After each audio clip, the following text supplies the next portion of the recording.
Diabetes यानी मधुमेह रोग, इसकी जो इंसिडेंस है ये हर दिन हम देख रहे हैं बढ़ते जा रहे हैं। और डायबिटीज़ एक ऐसी चीज़ है कि इनिशियली जब हम देखते थे तो इसमें समझ में आता था कि ये एक हेरिडिटी की वजह से है या फिर टाइप 1 डायबिटीज़ जिसको हम बोलते हैं कि जो बच्चों में देखा जाता है। बट इसके इंसिडेंस विद द लाइफस्टाइल, आजकल का जिस तरीके का लाइफस्टाइल है लोगों का, उस तरह से इसके इंसिडेंस डे बाय डे बढ़ रहे हैं।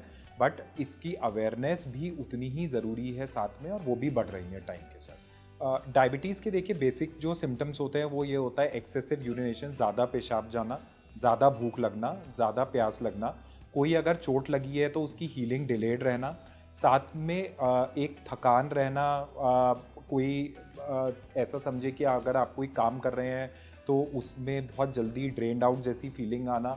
तो ये सारे बेसिक सिम्टम्स होते हैं कि जब ऐसा, और अनएक्सप्लेन्ड वेट लॉस, ये बहुत इंपॉर्टेंट है। इससे इंपॉर्टेंट अगर कोई फैमिली हिस्ट्री डायबिटीज़ की है और ये सिम्टम्स हैं तो ज़रूर डायबिटीज़ को स्क्रीन करना बहुत आवश्यक रहता है। डायबिटीज़ के देखिए एस्पेक्ट्स दोनों हैं, सोशल एस्पेक्ट्स है, मेंटल एस्पेक्ट है, और अगर हम बोलें फिजिकल एस्पेक्ट्स तो हैं ही। तो डायबिटीज़ की अगर हम इम्पैक्ट की बात करें, फिजिकल इम्पैक्ट में जहाँ पे आपको ये सारे सिम्टम्स आते हैं, आपकी डेली रूटीन एक्टिविटीज़ हैम्पर होती है और आपको रूटीन एक मेडिकेशन पे रहना पड़ता है, रेगुलर शुगर मॉनिटरिंग पे रहना पड़ता है।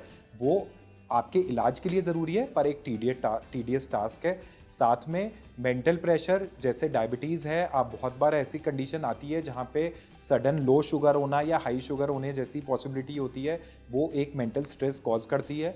और इसके बाद में क्योंकि दवाइयाँ हैं, इलाज है, तो एक फाइनेंशियल पार्ट में भी कहीं ना कहीं पे बहुत सारे लोग ऐसे हैं कि जो हमारे देश में इसका खर्चा नहीं उठा पाते, उन लोगों को एक फाइनेंशियल प्रॉब्लम भी क्रिएट करती है। दो तरह की डायबिटीज़ होती हैं, 1 और 2। जो टाइप 1 डायबिटीज़ होती है वो बचपन से होती है, जिसको हम बोलते हैं टाइप 1, जो इंसुलिन डिपेंडेंट होती है। टाइप 2 डायबिटीज़ यूजली हमारी हेरिडिटी या लाइफस्टाइल रिलेटेड होती है। लाइफस्टाइल मान लीजिए जिनका सेडेंट्री लाइफस्टाइल है, आजकल के टाइम में ऑफिस में बैठना, फिजिकल एक्टिविटी का टाइम नहीं मिलना, जंक फूड और इन सब का प्रयोग ज़्यादा आना, स्मोकिंग, अल्कोहल, ये सब चीज़ें बढ़ रही हैं जो कि कहीं ना कहीं पे हमारे ब्लड शुगर लेवल को बढ़ाते हैं। सेडेंट्री लाइफस्टाइल अल्टीमेटली ये सारी प्रॉब्लम्स बढ़ाती हैं।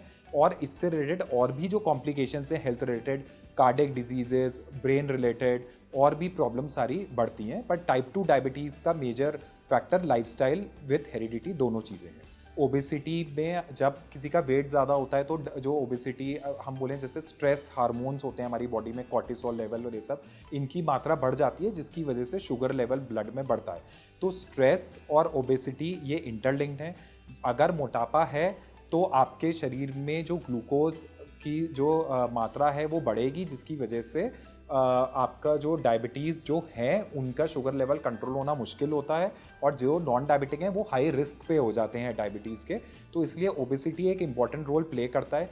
जो भी डायबिटीज़ पीड़ित मरीज़ होते हैं उनको सबसे पहला जो सजेशन है वो यही दिया जाता है कि वेट लॉस करना है। वेट लॉस करने की वजह से बहुत हद तक दवाइयों की जो रिक्वायरमेंट है वो कम हो सकती है, और कभी कभी हम डायबिटीज़ रिमिशन फेज़ में भी जा सकते हैं। स्ट्रेस बहुत इंपॉर्टेंट फैक्टर है। स्ट्रेस की वजह से शुगर लेवल बढ़ता है बहुत। जो मैंने बात की कॉर्टिसोल हार्मोन की, जिनको हम स्ट्रेस हार्मोन भी बोलते हैं, उनका लेवल बॉडी में बढ़ता है, जिसकी वजह से जो इंसुलिन का प्रोडक्शन है, सिक्रीशन है, वो हैम्पर होता है कहीं ना कहीं पे। स्ट्रेस होगा तो आपकी जो सटाइटी सेंटर है, जो हंगर है, भूख, वो बढ़ेगी। आप जंक फूड और ऐसी चीज़ों पे जाएंगे जो शुगर बढ़ाएगा। आप एक आलस सा आपके अंदर आएगा, तो फिजिकल एक्टिविटी नहीं करेंगे स्ट्रेस में, तो उसकी वजह से भी शुगर लेवल बढ़ेगा। तीसरी चीज़ अगर हम बात करें कि जब स्ट्रेस लेवल बढ़ता है तो आपके जो रूटीन एक्टिविटीज़ हैं, जो फंक्शनिंग है, ब्रेन एक्टिविटी है, वो भी सप्रेस होती है। स्लीप जो बहुत इंपॉर्टेंट पार्ट है उस पर इम्पैक्ट आता है, और स्लीप अगर प्रॉपर नहीं है तो भी शुगर लेवल बढ़ता है।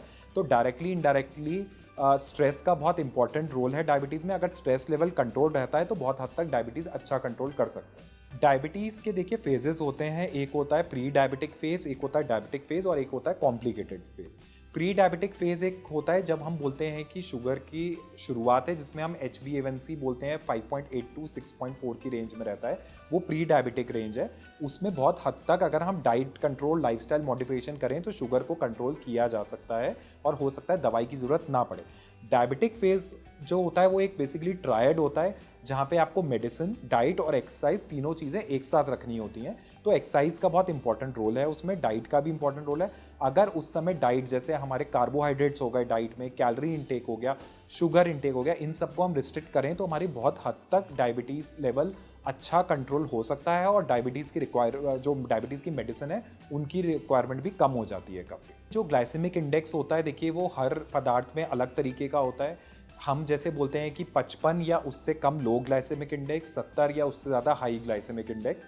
तो जो लो ग्लाइसेमिक इंडेक्स की चीज़ें होंगी उनका एब्जॉर्प्शन बॉडी में स्लो होगा, जो शुगर लेवल है वो भी स्लो बढ़ेगा और एक लिमिट तक होगा। पर जो हाई ग्लाइसेमिक इंडेक्स की चीज़ें होती हैं उनका एब्जॉर्प्शन बॉडी में फास्ट रहता है, और उसकी वजह से शुगर लेवल भी इंस्टेंट बढ़ते हैं। तो हमें जो भी डायबिटिक लोग होते हैं या प्री डायबिटिक रेंज में है, या फिर जो प्रोन है डायबिटीज़ के लिए, उनको लो ग्लाइसेमिक इंडेक्स की चीज़ें लेनी चाहिए, जैसे ब्रोकली, कैबेज, ओट्स, ये हो गई। और हाई ग्लाइसेमिक इंडेक्स की चीज़ें होती हैं हमारा, जैसे बनाना हो गया, और आम हो गया, अंगूर हो गया, चीकू हो गया, ये सारे high glycemic index fruits vegetable है, तो इनको अवॉइड करना चाहिए। लाइफस्टाइल, जैसा मैंने कहा कि एक लाइफस्टाइल एक बहुत इंपॉर्टेंट रोल प्ले करता है। लाइफस्टाइल मॉडिफिकेशन बहुत इंपॉर्टेंट है शुगर कंट्रोल करने में। लाइफस्टाइल में आपकी सब चीज़ें आती हैं, जैसे फिजिकल लाइफस्टाइल मतलब रेगुलर एक्सरसाइज, आपका वर्कआउट बहुत इंपॉर्टेंट है शुगर को कंट्रोल करने में।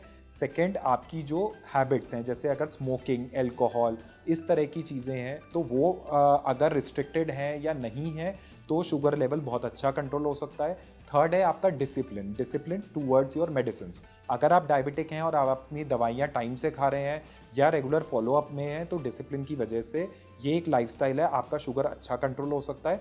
फोर्थ चीज़ है कि आपकी डाइट, डाइट में कितना खाना है, कितनी कैलोरी का इंटेक रखना है, क्या ग्लाइसेमिक इंडेक्स है, इन सब चीज़ों को, ये लाइफस्टाइल मॉडिफिकेशन के लिए बहुत इंपॉर्टेंट है। और इन सब चीज़ों को फॉलो करने से, ये बेसिक 4 पिलर्स हैं डायबिटीज़ कंट्रोल करने के लिए, ये अच्छी तरह कंट्रोल्ड हैं, तो शुगर की मेडिसिन विद द टाइम कम भी होती है और कॉम्प्लिकेशंस को हम अवॉइड भी कर सकते हैं। डायबिटीज़ में या फिर और भी बीमारी जैसे डिसलिपिडीमिया हो गया, ऑल्टर्ड कोलेस्ट्रॉल है, ट्राइग्लिसराइड्स है, इन सब में इन सब की एक वैल्यू है।